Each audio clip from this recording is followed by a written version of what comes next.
Eric here from Project Sanity, and we are with Chad, and we are going to ask him a few questions about his experience with the Democratic Party and most specifically the recent convention as he has attended. Chad may not know me very well, but I certainly know his name as a progressive Washingtonian. He has done very, very, very many things, particularly for the Bernie Sanders campaign, but he's been working hard for the progressive movement for years. So we're honored to have Chad with us here to answer a few questions for us. How's your night going? Going pretty good, Eric. How are you doing? I'm doing pretty good, man. Long drive today, but I'm glad to be here with you and get to ask you some questions.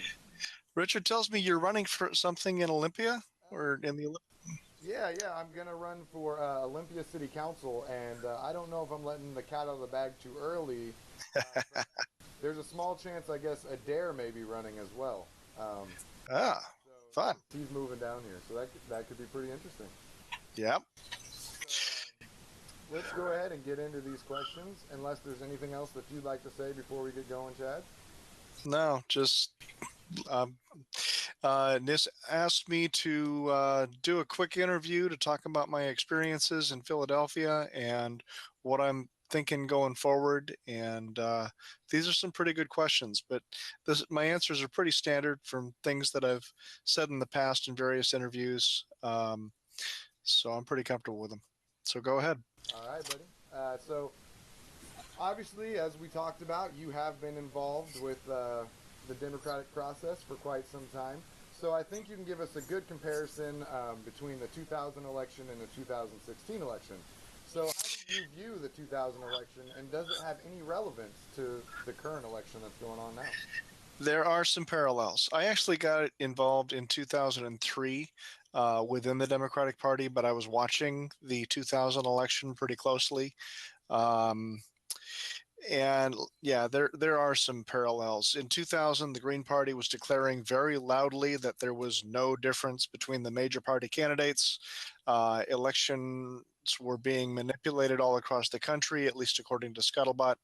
The vice president, Al Gore, was not using his biggest weapon because he wanted to distance himself from Mr. Bill. In my opinion, that was a mistake because Bill's popularity among Democrats had not diminished. I mean, he'd won the 1996 going through all of this stuff. And no matter what people may think of him, he does know how to connect with the people.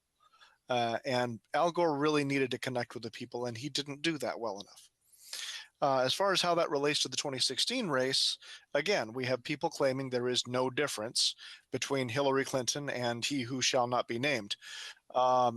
But honestly, every objective measure shows a significant difference, whether we're talking policy, experience, values, anything that I can find.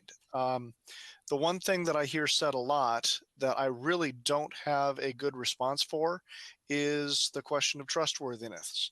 I would only say that Hillary is a politician. She's built her electoral success the same way every other politician in the world does, by telling people what they want to hear. As far as whether she will follow through and walk the walk, which was one of the signs that we held up in front of her face at the convention on Thursday night, only the history books will really record those results. For us, it's a question of whether we're comfortable with it and whether we will do the work necessary to hold her accountable. Yeah, I think it's interesting that the point you brought up about Bill because as a millennial, I guess I'm on the older end of the millennials. Bill Clinton was like the first politician that I was like actually interested in. He was the first guy. I just remember seeing him out with the saxophone and on the Yep. Arsenio Hall show and with Tom Green. So that's a great point you bring up there. Now, I think you have an interesting perspective because you know a lot of Bernie supporters have come into the party just recently, but you've been around with the party for a very long time, and as a supporter of Bernie Sanders, you see that there's kind of this big conversation right now about who are we going to vote for? Are we going to switch to the Greens? Are we going to back Hillary? Are we going to write in Bernie? Are we going to not do any of those options? Are we just going to stay home? But I kind of want to know personally for you, can you, in good conscience, support Hillary or the down ticket Democrats as part of a defeat Trump tactic, or as a part of a Dems are better than reps tactic? Well, the way I answer that question whenever I'm asked is pretty much the same. How I vote on my ballot in November is my business, just as how you vote on your ballot is your business. I have my priorities, I have my top issues, I have my personal relationships with a lot of these candidates, and I have my constitutional rights to vote. So does everybody else. What I would say is that everyone needs to feel however they are comfortable voting. I'm not going to be somebody who says you have to vote for a particular candidate or you have to vote against a particular candidate. Personally, I hate voting against something. So I try to look at the situation on every ballot and decide what am I voting for and how do I cast my vote to vote for it. Looking at the difference between the top two nominees for the major parties, I can see a big difference, and I can see what I would be voting for in terms of, um, you know, protection of gay rights, protection of immigration, things like that.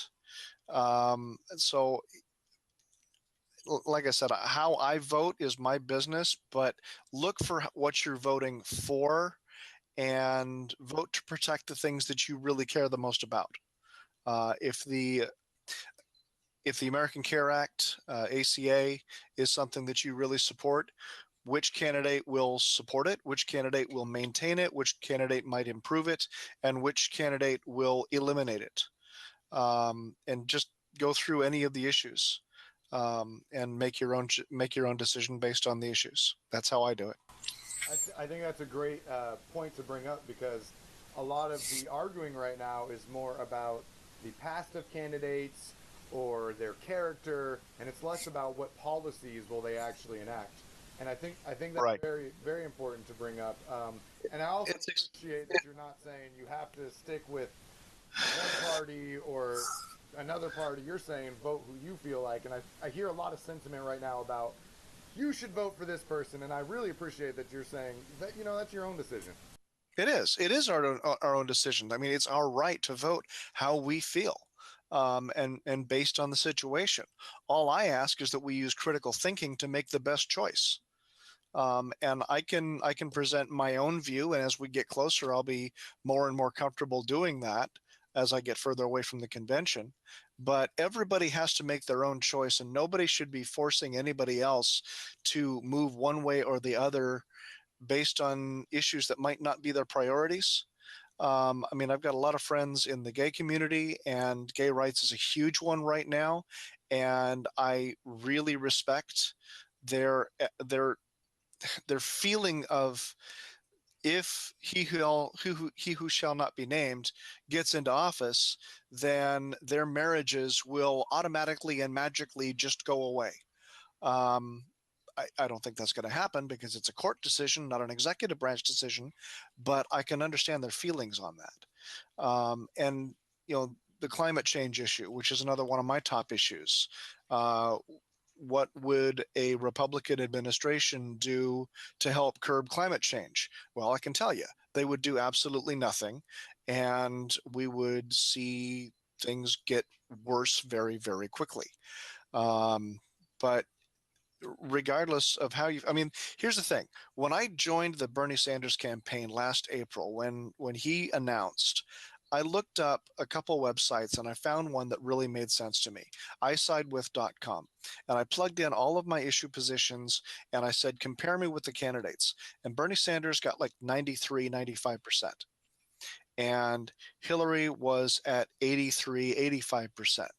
And at that point in time, Ted Cruz was looking like a potential contender, and he was at 9%. So, it doesn't, at that point, I could see, okay, I may not like some of the things that Hillary does, but am I going to choose someone who hits me at 9% or someone who hits me at 80% if I can't push Bernie Sanders over the top? the issues mean that much to me. The future of this country means that much to me. So we've been kind of talking about who you're going to vote for and your opinion on people voting. So obviously part of the contention about who we should all vote for and what everybody is trying to give advice about is because of the recent email leak scandal and all that going on. Now, as a longtime member of the Democratic Party, do you feel the party can be saved, or do you think that it is just way too far gone? I think it can be saved. I think personally that the Democratic Party has more potential as an agent of change, and I mean progressive change, than any other party out there. I've been involved since 2003. I know the people in leadership, at least here in Washington and a number of others from around the country. I know the tendency towards corruption and incumbency. And I have to say that there needs to be a balance. We need the new energy. We need all of the new ideas, but at the same time, we need the experience that comes with the previous generation. I had a number of friends in Philadelphia who were Hillary delegates, and they looked at what we were doing and how we felt, and they said, you know what? I was you 30 years ago or 40 years ago. And I know what you're feeling, and I know how far we were able to push it. How can I help you push it even further? Because we've gotten as far as we can. How far can you go? I got that question a lot, and I really appreciate it. And those people have been through the major changes in the Democratic Party where we've created a charter and we established rules. They've been working this for the past 40 years, and now they want to help us. So I'm going to be trying to bridge the gap between all this new energy and the old guard that really knows how things were set up, because we're not starting with a blank slate. We never do. Like I said, there has to be a balance. And there's an old saying from an old book, let he who is without sin cast the first stone. So a parallel with that is let the politician who is free of corruption point out other politicians who are not free. We have to fix this from the inside. We have to stay involved. Can we do it? I think we can. And I think we can because I have done it, at least at the local level. Wow, that was an amazing answer, Chad. I really appreciate that. It was insightful for me. As someone who, I've always kind of enjoyed politics from afar, but I never took that step to get involved. And I feel blessed that I do have a mindset that I want to stay involved, but I feel like there is a lot of people that are kind of going to fall out. And so I think it's awesome that you're talking about how it is beneficial to stay in this game, and that there is a chance that we can save the mess that's been made or clean it up, and we can be the janitors. Yes. I'm there for that. So, and the only way that we're going to be able to clean up this schoolyard is if we stay in the schoolyard to get the work done. I agree, man. We gotta stay here, and we gotta keep fighting. And so one of the stencils that we used to create T-shirts on the Thursday of the convention said DNC leaks, and we used it as a hashtag. Another one was Justice for All, and a third one was Our Party. And what we meant by that, by any of them, was on the DNC leaks, the DNC violated their own charter. The charter of the Democratic National Committee says that the DNC is required to be fair to all primary candidates, period. They did not do that. They're dealing with the fallout. A lot of people are losing their positions justifiably, and they're cleaning house. Whether that sticks, we'll have to see, because we also have to realize that Hillary Clinton has 270 electoral votes to get, and she has to do whatever she can within the rules, within the law, whatever, to be able to get that electoral vote. And electoral politics is really rough. We felt that all of last week because the momentum was already starting to build, saying, get the heck on board. I can understand that. We were not ready for it, and we felt insulted by it, but I can understand why they did it. I just didn't like it.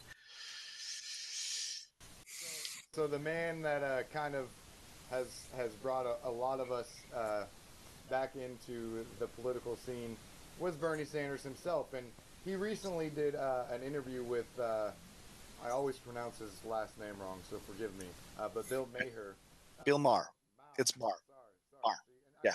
I've watched the show for years, and I still don't get it right. But this past Friday, Bernie was kind enough to go on to Bill's show, and Bill said to Bernie that unlike some of his followers, that Bernie did the patriotic thing by falling on the sword for Hillary Clinton, and that Bernie accepted that there are two choices for president and not anything else, no third party, none of that. How do you feel about those comments?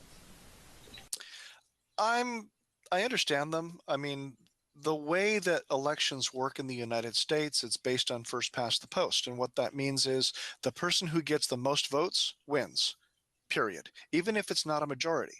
And especially if you're thinking electoral college, if somebody doesn't get 270 electoral votes, the entire election gets kicked to the U.S. House of Representatives. And the House of Representatives right now is under Paul Ryan. Who do you think they would pick? I don't want to know. I really don't want to know. So the problem with third parties in a first past the post system is that they always pull from the other parties or the other major party that is most closely aligned with their values. So if, for example, Jill Stein can get some electoral votes, which will be quite a challenge for her. But if she could do it, who would she be pulling those votes from? And it would have to be the Democratic nominee, which would boost Donald Trump's chances to get the most number of electoral votes. And as much as we hate the Electoral College, and I join you with that or in that, it is the law of the land until we can do something about it, and we have to play by the rules. So, yeah, there's no real easy third party option. Now, going back to the statement I made before, where everybody should be able to vote how they feel comfortable, putting critical thinking on this is something that progressives and hardcore conservatives have been doing for cycle after cycle. You look at the polls and you realize in my state, I have very little worry that my particular vote might change things because Hillary is up 10 points or Donald Trump is up, 20 points in Oklahoma or whatever. And so you can feel comfortable and confident that voting for a third party is not going to affect the result. If you do that kind of critical thinking and you watch the situation as it unfolds, you can make sure that your vote by conscience doesn't do any potential damage. And that applies on both sides. The other thing is Bernie did what he had to do in order to give the delegates who were at the convention the ability to cast nearly 1,900 votes for him on Tuesday at the convention. If he had not endorsed Hillary Clinton, the convention would have been even more hostile towards him and against us than it was. And it was already really, really bad. He did fall on his sword, and he fell on his sword to be able to give us the chance to express our views. And I really appreciate that he did that. And another thing, I remember a cartoon by David Horsey that came out. It showed Bernie Sanders consoling a DNC delegate, and the DNC delegate was saying one thing, about how bad Hillary was according to what everything Bernie has been saying. And Bernie is saying, no, you're thinking about Trump. It's like, okay, but I'm putting new words on that. I'm putting new words in that cartoon. And in my version, the DNC delegate is saying that we thought that Bernie Sanders was going to be the person to lead us into a brighter and a better future. And Bernie Sanders' answer is, that's not my job. That's your job. You're the one who's going to be leading us into a brighter and better future. I think that's a great point, and I think that a lot of people don't understand. Again, we're going back to that a lot of people are new to this, and so they didn't understand why Bernie did what he did. And so I appreciate that you have made a point to bring that up. And he has ignited such a passion and such a fire that literally a year ago, before the primary process even started, way before this, we're talking last July, the Bernie or Bust movement was created. Yeah. And for over a year, the Bernie or Bust movement has said to the Democratic primary that if they vote for Hillary Clinton as their nominee, that they will ensure that Trump gets his presidency. That a vote for Hillary Clinton was a vote for Trump, and that they could see her loss, they could see her lose in the primary or see her lose to Trump in the general. Was this a fair tactic, and should it hold up? I disagreed with that tactic when it started coming up on social media. I personally think it was a little foolish. You got to understand that Bernie Sanders and his campaign never actually came out with a lot of the anti-Hillary stuff.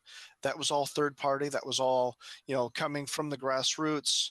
And a lot of the friends that I had in the Hillary campaign and Hillary supporters were pointing out the parallel language between what was coming out from the far left about Hillary Clinton versus what had been coming out from the far right for the past 20 or 30 years. And there were parallels in that.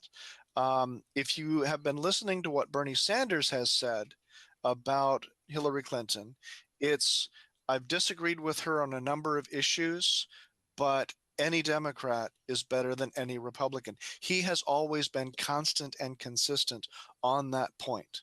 The other reason why I thought the Bernie or Bust thing was a little foolish is because after long experience, I understand the difference between a primary election and a general election. In a primary election, you try to influence what the choices are. You choose the best candidate possible. And by that, I mean, you choose the best candidate, the one that excites you the most, the one that inspires you the most, excites you the most, whatever. And then in a general election, you choose the best possible candidate, the ones that, looking at the choices that are left, who do I choose that will get me the closest to the goal and closest to the feeling? All of the feelings that the Bernie Sanders supporters had about Hillary Clinton because she was taking this nomination away from the guy who inspired us, that is very raw right now, and it will be for another couple weeks. So it's sort of a melting pot process. It's a coming to terms with. It's a grieving process. In fact, Vice President Joe Biden recorded a quick video on somebody's cell phone saying, "Give them time. They worked their heart out. They deserve some time to come to terms." Another thing, Bernie or Bust actually lost Bernie the support that could have put him over the top. And that's just a statement out of me, but here's my reasoning. It said very clearly that the people who were being attracted to Bernie's message were not then and still refuse to be considered members of the Democratic Party. You got to realize the Democratic nomination is an internal party process.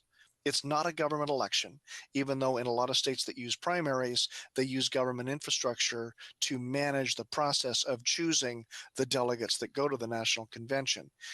And as such, the people who came in from the outside found a very uncomfortable situation because the Democrats were saying, join us and join the Democratic Party in order to help choose a nominee for the Democratic Party. And they were going, I'm not a Democrat. I hate the Democrats. The Democrats have screwed me over. And what do I do now? Because Bernie's running as a Democrat. Oh my God. Yeah. And the follow up to that is that the noise about exiting the Democratic Party, now that the convention is over, I've been involved since 2003. I got burned out. I know the corruption that we're dealing with. And I stepped back in 2012, primarily because I did not feel the support that I needed to keep pushing and keep fighting. When Howard Dean brought me in, a lot of others like me in his campaign came with me, and we've been working together ever since. Obama did not do that in 2008 or 2012. So the people who stayed in control were the people from even before 2004, the people who now constitute the quote unquote establishment in the eyes of so many of these new people. If the same thing happens, and if the supporters of Bernie Sanders decide to leave, then those same people will stay in control and nothing will change. We can't allow that to happen. We need that change within the Democratic Party. And the only way that's going to happen is if people don't exit. And granted, I'm speaking from the perspective of someone who's been working within the Democratic Party, and I see the need and I see what all this new energy and all these new ideas could do. And I really want to encourage that. Um, I just want to put that out there. We need new energy because the more people who come in from a new campaign every election cycle, the more we'll have those new ideas actually continue to push the Democratic Party in the right direction. If people don't, then the old guard are the only people left, and the establishment and the people that we disagree with who made decisions that we disagreed with, do we want those people to stay in charge? I know I don't. It's time for the next generation. So we've seen some of these Bernie or bust people, and I even saw signs at the national convention. We've seen them starting to throw some support behind Jill Stein. Jill, not Hill, has become a chant that we're actually starting to hear a lot. How is that different from Hillary saying that we shouldn't vote for Trump? Is that not also a fear tactic? Is there a difference there? Well, I'm seeing mixed messages from a lot of people about Dr. Stein. I'll say this. Dr. Stein is not an option for me. I'm in Washington State, and we just had our August primary. The Green Party has 0 candidates in Washington State, anywhere, up, down the ballot, nowhere. In fact, the Green Party has stated that they have no legislative plan, no real plan to actually get anything done. They've got a platform, but no plan. They just want to be agitators. And in my view, for me, that would be a waste of time and energy. Now, I honor anyone who really wants to change that, but please be clear about what you're trying to do. You're trying to take a party that got 0.36% of the popular vote in 2012, just 4 years ago, into a party that can get 270 electoral votes in 2016 or 2020. Okay. I personally think it's more effective and a lot easier to take a party that gets usually between 46 and 52% and fix it. And again, that's not pie in the sky because I've done it. So, in order to help build this movement, we've talked about how Howard Dean brought you in. Personally, for me, Bernie Sanders brought me in, but it still seems like the turnout rates are abysmal. And I was looking over actually the Washington turnout rates today, and I was really rather disappointed. Yeah. Statewide, it was horrible. Some counties were worse than others. What do you think hasn't been tried that could be tried or utilized in the future to increase voter participation? Turnout in Washington State is going to be between 20 and 25% when all the votes are counted. That, you're right. That abysmal is a really good word. To be honest, looking at national results, we have not seen an election where we had more than 60% turnout nationally since 1968. This is something that Bernie Sanders has talked about. We need to get people energized and willing to vote, or at least, and if nothing else, have the conversations about which way our country is having. 20% of people in Washington State making all of the decisions on what our choices are in November is not good enough. How do we fix it? My answer is building community, actual community building. If the only time that you contact someone is to ask for their vote, they will ignore you every time. It has to be a two-way conversation. One of the one of the things that's on the ballot in August is the precinct committee officer. And I've been working on this for the last 6 months, getting things prepared so that we have a new generation of precinct committee officers come in to provide that new energy into the Democratic Party and do the organizing work on the ground. I want to do more videos with Progressive Army or whoever will do the interviews and ask me the questions about how PCOs can actually build the community that they need to. I literally term precinct committee officer in parallel with a precinct community officer. And what I want people to do is not just drop something on doorsteps, not just knock on doors, but actually invite people to a dinner party, invite people to meet a candidate, and actually build a long-term relationship with the people in their precinct.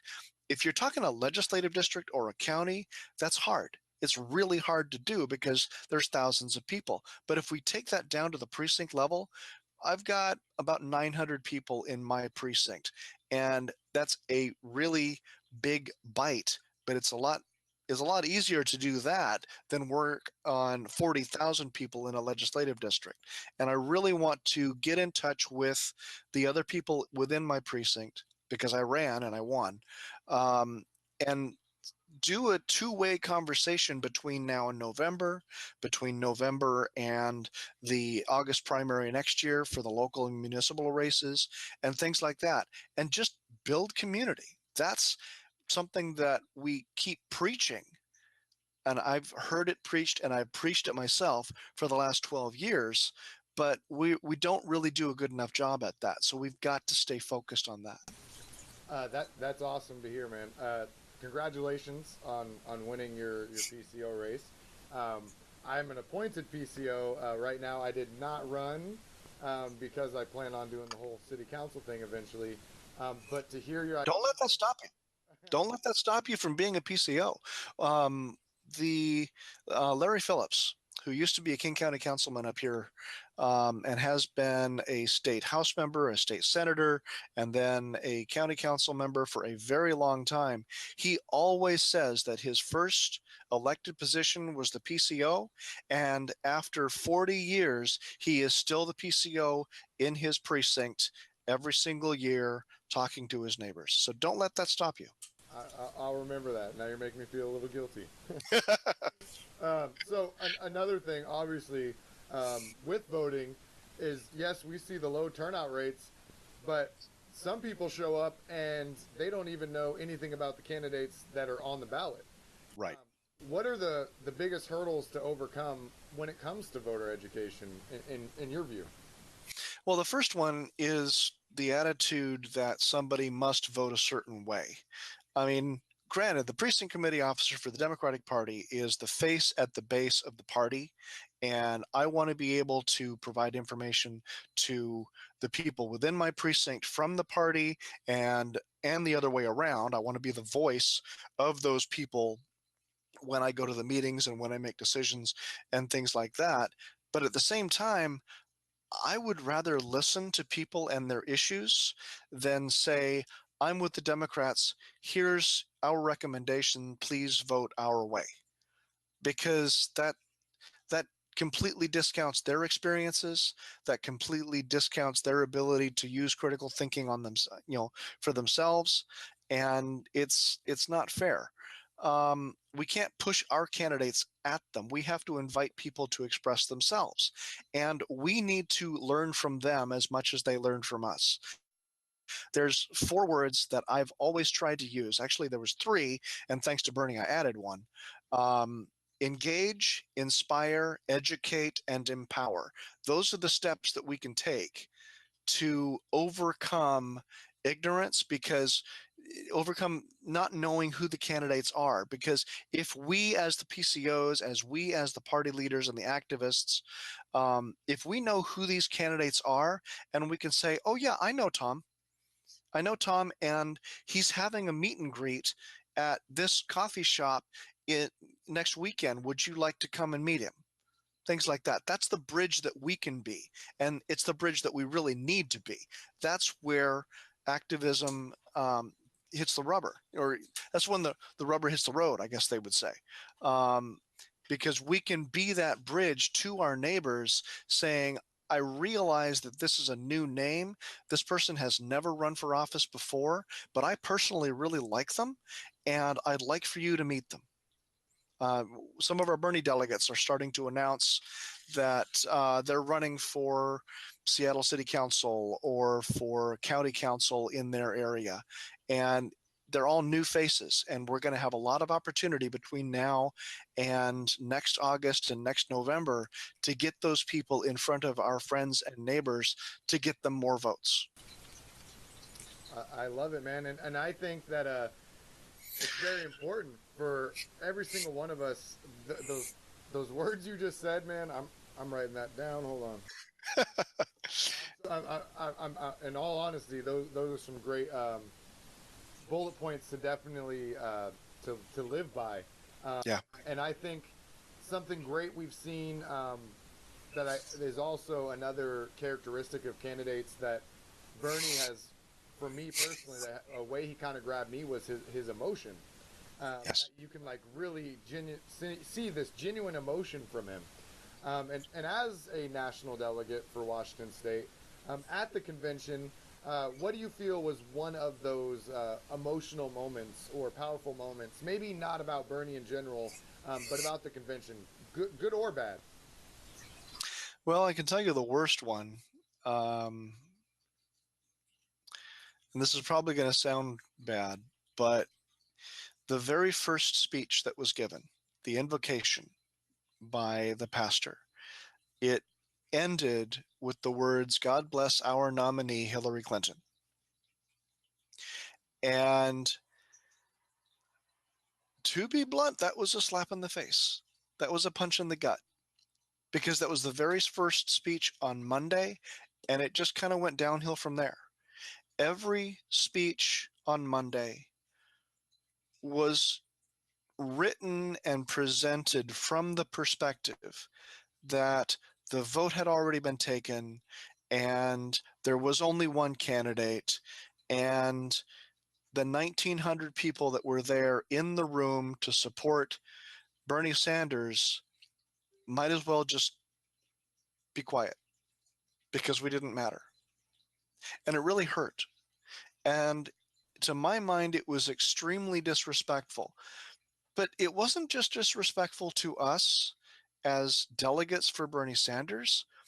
It was disrespectful to the process, because we had been promised, and Grant, you got to remember, so how many people were freshmen? This was the first convention. They came supporting a candidate who really, really inspired them to work harder than they'd ever worked before in their lives. And so we were promised to be able to cast 1,900 votes, and we were expecting a little bit of pushback, but we were not expecting to be slapped in the face every single speech. The reaction in the hall, which you might not have seen from the television, was really negative because they insulted us. I can understand doing nomination speeches. I can understand saying, this is why Hillary is a great candidate for the nomination, and this is why Bernie would also be a great candidate for the nomination. If they had done that, and they had shown what Hillary had done over the last 30 years and what Bernie had done over the last 40 years, and these are fantastic candidates, and they both represent what the Democratic Party could strive for, I think the hall would have erupted in cheers every single speech. But instead of doing that, instead of doing the honorable thing and honoring the process, which said that the votes will be taken on Tuesday, here are the nomination speeches for both candidates, they ignored one and focused on the other, and we really felt angry about that. And that was one of the things that prompted the walkout on Tuesday.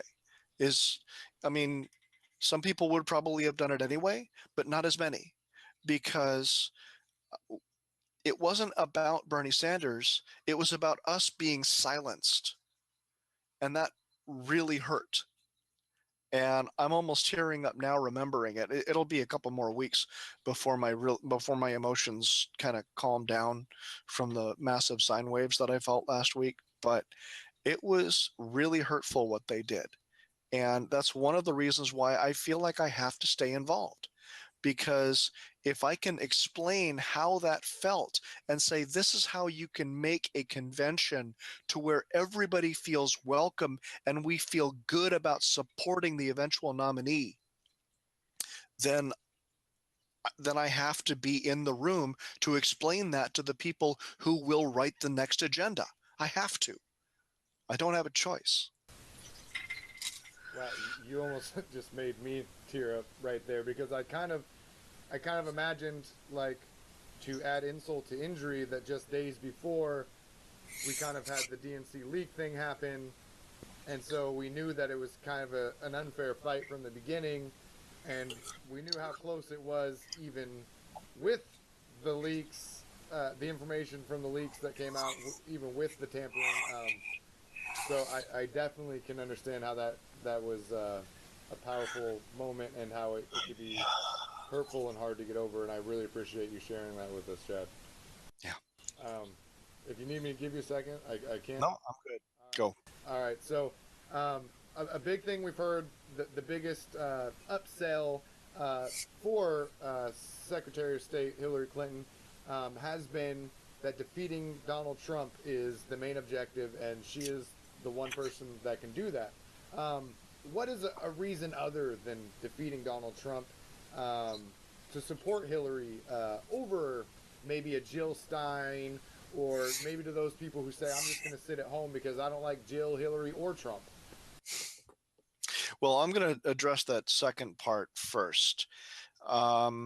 If anybody feels so upset about the presidential nomination process that they don't feel comfortable voting for anybody in the presidential race, I can understand that. I really can. But the president is not the only race on the ballot. We've got the U.S. Senate that we have to take back. We've got the U.S. House that we have to take back. We've got governors that are in serious competition all across the country. We've got state legislatures that are mostly under Republican control. And I mean, especially here in Washington, we've lost the Senate because we've had somebody file as a Democrat, run as a Democrat, and then caucus with the Republicans to give them the majority. And we have to take back the Senate. We are 1 or 2 votes away from losing the state house. So if you don't feel comfortable voting for a presidential candidate, I can understand that and I will respect that. But the local and state candidates and the ballot measures and everything else on that ballot need you to exercise your right and your responsibility to vote. You can skip a race if you really feel you need to. Please don't skip an entire ballot. Please. On the other thing, as far as what Hillary has going for her, I don't think that I'm in a place yet to be able to describe that. Hillary Clinton has said that she wants to be known as a great president. And she claimed the label of progressive back in 2008, and she still claims it. Personally, I think she does not have a clear understanding of what that means in 2016. We need to teach her what that means. And as far as I'm concerned, the only way to influence her is to stay within her circles of influence. I'll say a little bit about Dr. Stein. She's a wonderful human being, but again, she's got no plan to win the Electoral College, and she has no ability to teach people how to be effective activists. Now, agitators, yes, but not activists that I've seen. Activism to me is answering three questions. What decision is being made? Who is making that decision? How can I influence that decision? Whether you're talking internal party stuff, like who gets the endorsement, or if you're talking legislation where it's a committee that's considering an amendment, or it's the president getting ready to consider whether he or she should sign that piece of legislation. Um, if you're not focused on figuring out who is making what decision and how you can influence that person, you're not actually accomplishing what you want done. And from what I've seen, the Green Party doesn't get that. I'd love to be proved wrong on that, but that's what I've seen. So from what I gather, you're very much so involved with the Democratic Party. As I stated, you don't know me, but I knew you because of that prior to this conversation. And so, given the email leaks and what has happened within the Democratic Party and the other evidence that there is of the election tampering and the seemingly willingness of the Democratic establishment to curtail democracy within their own party's primary, at what point do you view them as worth giving up on? You've been there for a long time. Is there a breaking point? Is there a point that you just say, I'm giving up on them?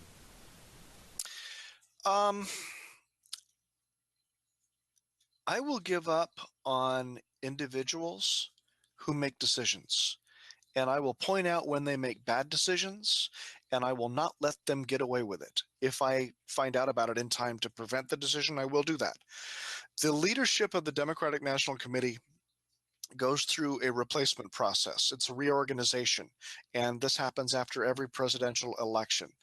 If we can gather enough grassroots strength and maintain it long enough, we can elect the DNC members that will vote for a DNC chair and officers that will really reflect our values and ensure that the values of fairness are upheld. I've been involved for 12 years, even though I stepped back in 2012. Bernie brought me back in 2015. Again, I ran and won PCO this year, and I'm probably going to be running for an executive board somewhere, for an executive board position somewhere in December and January. I haven't decided what exactly, but my options are pretty open. I am not ready to give up yet. If we try through another cycle, another 4-year cycle, and the old guard or the people who get involved they're not able to fix it, then I'm going to be discouraged, but I'm not sure that I can actually leave because there's no alternative. There's no real alternative right now. If a different progressive party builds infrastructure equal to the Democratic Party and they start winning races and gaining majorities, I will reevaluate, but I honestly don't expect that to happen anytime soon. Remember, the last third party to actually get traction was Abraham Lincoln's insurgent Republican Party in 1856. So it's been a long time. Teddy Roosevelt tried in 1912, the Dixiecrats, and a number of others. 1992 with, what was his name? I had it at the tip of my tongue before we started, but I can't remember it now. Ralph Nader with the Green Party in 2000. And Ross Perot, yes, thank you. And he funded his own campaign for some crazy reason. Third parties have a very difficult time gaining traction. And it's because the Democratic Party and Republican parties have built infrastructure over the last 150, 200 years. And it's really hard to match that with a third party that is starting from scratch. I'll be watching, But right now, the Democratic Party needs my help. So it seems like at this point there's no real breaking point, but there may be some situations where you would choose to reevaluate. So we've talked, meaning Democrats and Bernie-crats as a whole, have talked about holding Hillary accountable. In what way can we ever truly hold her accountable, especially if 4 years from now, looking back, despite whatever she may do, and the Republicans put Paul Ryan or Ted Cruz on the ticket, and we have to fall back to the lesser of two evil modes. In what way can we ever truly hold her accountable? How are we going to avoid always getting back to we're just voting for the lesser of two evils, I guess, is the question I'm trying to ask. Yeah, the whole phrase there, lesser of two evils, we've been using that for a couple decades now. And it depends on whether you consider that to be the best way to view politics. I've already said I like to try to figure out what I'm voting for in an election. I don't pay as much attention to arguments that we have to vote against someone else. As much as that applies to Donald Trump, or he who shall not be named, I can't believe I actually said his name. I still want to vote for something. And I've started asking this question of friends who are Hillary supporters and have been Hillary supporters, and they've started giving me answers that I can actually use.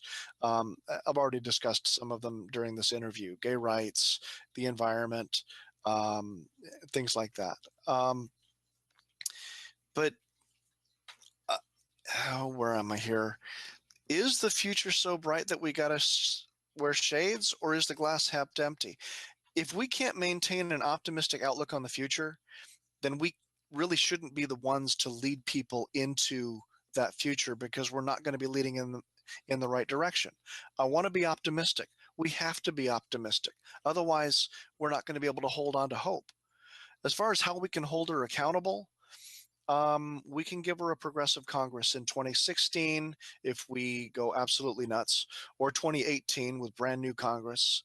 And maybe I'd love to set a goal to push so much progressive legislation onto her desk she doesn't know what's going on, And we have that power.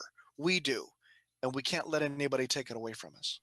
Yeah, I think it's important to remember that Bernie has our back too, and he's still going to be in the Senate. He's still going to be right there next to her.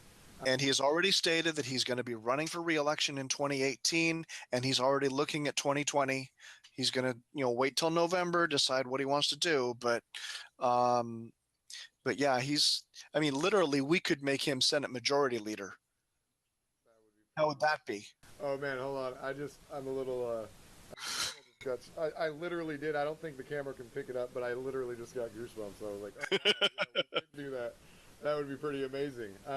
So we're trying to encourage, you're trying to encourage people to keep with the party. Have you ever had any fear that some of these mishaps, the corruption, do you have any fear that yourself, that you may become corrupted by the politics of the party? And if not yourself, what about the people that, because as you know, people look up to you as a progressive leader in Washington State. So have you ever feared that maybe some people that join the party or stay with the party that are connected to you, maybe they might get corrupted by the party politics, and maybe they will become the type of political figure that they currently dislike? Well, there's two things there. One is the corruption, and the other is incumbency. Basically protecting what you already have and not striving for what you could have. I'll deal with the corruption first, because I have direct and personal experience facing that kind of corruption. I became the chair of my local district in 2009, and the first 2 years that I was chair were great. I was able to make a whole lot of adjustments in the way we did things. I changed the committees, I changed the financing, And it felt really good because I had a team on the executive board that had my back, and they supported with me, and they were a really good team to bounce ideas off of. Some of them were experienced, some of them were new, and I was relatively new to a leadership role. And so I bounced a whole bunch of ideas, and we really had a good organizational structure, and we did really, really well. And then in 2011, at that reorganization, a lot of that team stepped away. And I started making mistakes.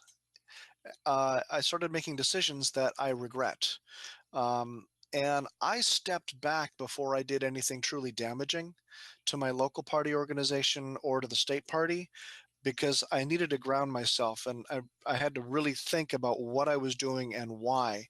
And I realized the corruption comes from having the power to make decisions without being held accountable for them. And what I felt more than anything else in 2012 was that I no longer had enough people supporting me and watching my back to help me prevent those mistakes. Instead, I had people watching me make the mistakes, and I started wondering if they were going to try to take advantage of them. And fear set in, and it undermined everything I was trying to do. I lost my way. I saw two paths: either roll with it and stay under the influence of that corruption, or step away and recenter and get back to the core of my values and my principles. And I was able to step away before that became an impossible choice. A lot of people that I know in the party have faced that, and they've stuck it out. And for some, they're still great people, but they're incumbents, and they're more concerned with protecting power than opening up to what the potential actually is. Um, Another aspect of your question is whether the party just wants to get more party loyalists. And the answer is, well, yeah, duh. The party needs voters and supporters that will vote blue. But we also need people to help keep the party grounded in what it means to be blue in the first place. The Democratic Party is the party of Thomas Jefferson, Andrew Jackson, Franklin Roosevelt, Harry Truman, John Kennedy, uh, Edward Kennedy, all of these great leaders. And we need to be reminded that those great figures of history are much more important than the James Carvilles or whoever else you want to mention. Um, we must never forget the bare bones truth that we are the ones that we have been waiting for, and we always will be. Thank you so much for that, Chad, and thank you for sharing that very personal story with us. Highly appreciate it. It's not very often that we get to hear that kind of insight, honest insight. So that's much appreciated. So I just wanted to give you a few minutes here. If there was anything else that you would like to make sure got out to everybody that I may not have covered, whether it's about the convention or the PCOs or anything in general, I would love to give you some space now to just say whatever is on your mind. It, or not. You know, you don't have to. Yeah. Well, on Thursday night, I marched from the convention center with the other delegates who decided to go to meet the protesters halfway, and then to the rest of the way to FDR Park. And I was able to, at FDR Park, to grab the microphone and say a little bit. I probably said too much because I have a tendency to do that, but the last phrase that I said just came out of nowhere, and I think I'm going to stick with it because it it really meant something to me, and I've had a lot of positive feedback on it. Um, we need people to agitate. We need people to get activated. Like I said, engage, inspire, educate, empower. But what do we do? What are we planning to do with this kind of agitation? I'll tell you exactly what we're going to do. We're going to take back the streets. We're going to take back the party. We're going to take back the country, and we're going to save the world, and we're going to do it together. I love it, Chad. Thank you for spending the last hour with me. This will be seen on Project Sanity tomorrow, I'm assuming.